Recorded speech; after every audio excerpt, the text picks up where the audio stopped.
எல்லாருக்கும் வணக்கம். இந்த வயது குறித்த சம்மு பார்த்தீங்கன்னா, அனைத்து வித தேர்விலும் கேட்கக்கூடிய ஒரு முக்கியமான ஒரு டைப்பு. இப்ப இந்த சம்மே பார்த்தீங்கன்னா, ஏற்கனவே நெறைய தேர்வுல கேட்ட ஒரு சம்மு தான். ஸோ, இதே சம்ம உங்களுக்கு எக்ஸாம்ல திரும்பவும் கேட்கலாம்.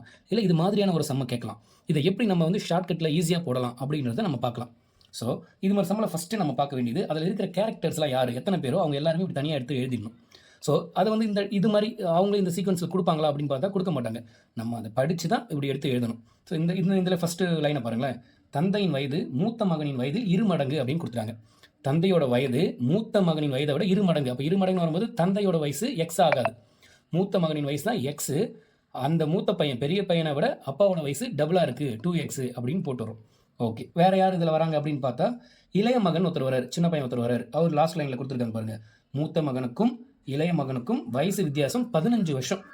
அப்ப பெரியவரை விட சின்ன பையன் வந்து பார்த்தோன்னா 15 வயசு சின்னவனா இருக்கான். அப்ப எக்ஸ் மைனஸ் 15 15 அப்படின்னு போட்டுறோம். ஓகே. வேற ஏதாவது கண்டிஷன் இதில் கொடுத்துருக்காங்களா அப்படின்னு பார்க்கணும். கொடுத்துருக்காங்க. செகண்ட் லைனே கொடுத்துறாங்க பாருங்க அந்த கண்டிஷன். ஆனால் நம்ம கன்ஃபியூஸ் பண்ணுறதுக்காக தான் அப்படி கொடுக்குறாங்க. நம்ம அதை படித்து தான் புரிஞ்சுக்கணும்.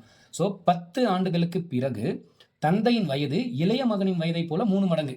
ஸோ 10 வருஷத்துக்கு அப்புறம் அப்பாவோட வயசு வந்து பார்த்தோன்னா சின்ன பையனோட வயசு விட 3 மடங்கு அப்படின்றாங்க. அப்போ 10 வருஷத்துக்கு அப்புறம் அப்பாவோட வயசு என்னது 2x. 10 வருஷத்துக்கு அப்புறம் என்ன வயசு இருக்கும் அவருக்கு?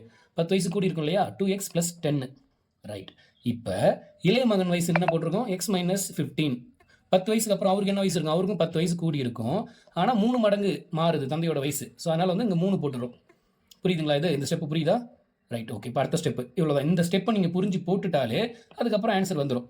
ஸோ இப்போ ஒன்றும் இல்லை. அது அப்படியே பாருங்கள். 2x 10க்கு 10 இறக்கிறோம். இங்கே பாருங்கள். இங்கே 3 வெளியே இருக்கா 3 மடங்கா. இந்த 3 வந்து உள்ளே வந்து மல்டிப்ளிகேஷன் பண்ணுறோம். பெருக்கிறோம். பெருக்கும்போது 3x 3 15 மல்டிப்ளிகேஷன் பண்ணும்போது 45. அது மைனஸ் அப்படியே இருக்கும். 3 10 மல்டிப்ளிகேஷன் பண்ணும்போது 30. ஸோ ஓகேங்களா? இப்போ என்ன பண்ணோம்னா, ஸோ இது அப்படியே கீழே இறக்கிறோம். 3x அப்படியே இருக்கும். 45 -45 + 30 என்ன ஆகும்? -15 அப்படியே இருக்கும். சரிங்களா?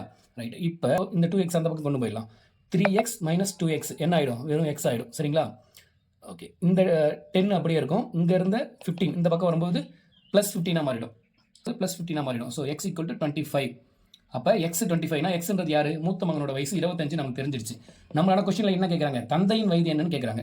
தந்தையின் வயது ஆல்ரெடி நம்ம என்னன்னு போட்டிருக்கோம்? 2x. அதாவது பெரிய பையனோட வயசு மாதிரி டபுளாக இருக்கும் அப்பாவோட வயசு. அப்போ பெரிய பையன் 25னா அதை டபுள் ஆக்கினா என்ன ஆகும்? 50. அதுதான் தந்தையோட வயசு. ஸோ இவ்வளோ தான் அந்த சம்மு. பார்க்கறதுக்கு நிறைய ஸ்டெப்பாக உங்களுக்கு தெரியும். ஆனால் இதை நீங்கள் ஒரு டைம் ப்ராக்டிஸ் பண்ணி பார்த்துட்டிங்கன்னா 2 ஸ்டெப்பில் ஆன்சர் போட்டுருவீங்க. ஸோ இதே சம்மா கேட்டாலும் சரி, இது போல் வேறு சம்மு கேட்டாலும் சரி, நீங்கள் கஷ்டப்படாமல் ஈஸியாக போட்டுடலாம். இது மாதிரி உங்களுக்கு வேறு ஏதாவது சம்மு உங்களுக்கு வந்து ஈஸியாக சொல்லணும், வேறு ஏதாவது சம்மு உங்களுக்கு தேவைனாலும் நீங்கள் கமெண்ட் பண்ணுங்கள். கண்டிப்பாக அதுக்கு நம்ம முடிஞ்ச அளவுக்கு ஷார்ட்கட்டில் உங்களுக்கு சொல்லிக் கொடுக்கலாம். தேங்க்யூ.